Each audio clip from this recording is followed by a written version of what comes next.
So good day, and for today's video, ang i-repair natin itong double burner gas stove. Ang problema naman po nito ay low flame pa rin. Kahit naka high flame switch na yung ating knob, naka low flame pa rin yung kanyang apoy.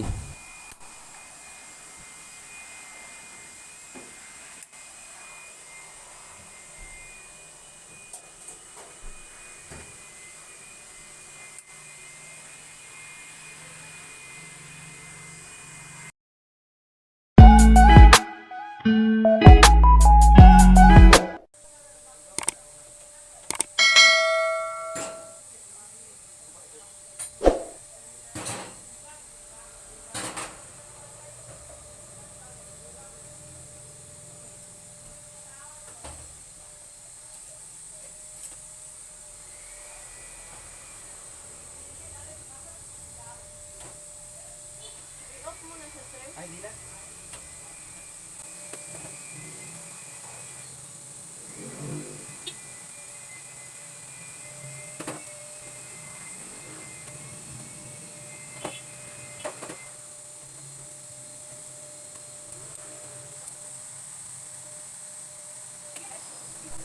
At once na natanggal na po natin yung pinaka pin doon sa ilalim ng burner, mas mabilis natin ma-disconnect yung burners.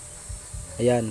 Yung ibang type ng mga double burner ay naka-tornilyo or naka-screw. Pero yung common na mga stove is naka ano lang siya, lock pin. So mas mainam na tatanggalin natin yung mga burners para mas lilinisan natin. Kasi mahirap mag-repair or mag-cleaning ng mga stove or kalan kapag naka-connect pa siya doon sa pinaka-stove. So ayan, mahina pa rin. So ang gagawin lang natin is tatanggalin na natin yung pinaka na nozzle nung gas valve.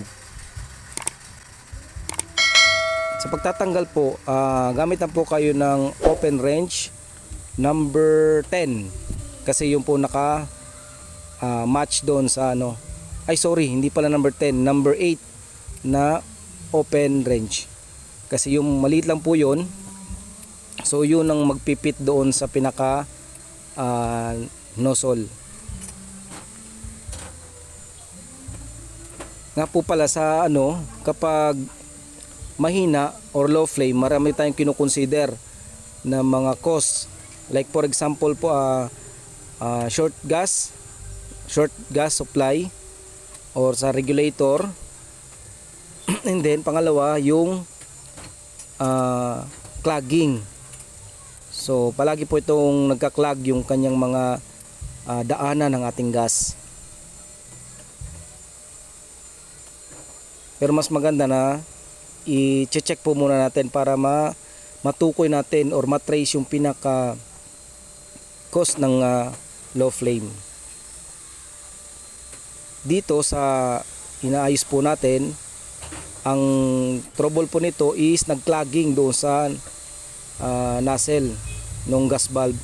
So mahina yung release ng gas, kaya low flame yung resulta ng double burner gas stove.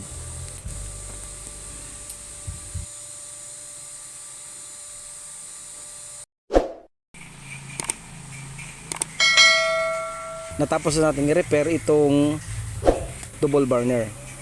Yan, bumalik na siya sa high flame or malakas na yung release ng gas. Huwag po kayong magtaka kung bakit may yellowish yung kanyang tip. Ayan, kung makikita nyo, nag-yellow yung tip. Normal lang po yan kapag basa pa yung ating mga burners, kasi may mga exist pa yan doon sa daanan ng gas na basa, kaya ganyan po yan nag-yellow. Pero once na continuous production na, sige-sige na ang luto, mawawala naman po yan, babalik na po yan sa normal flame, which is a bluey.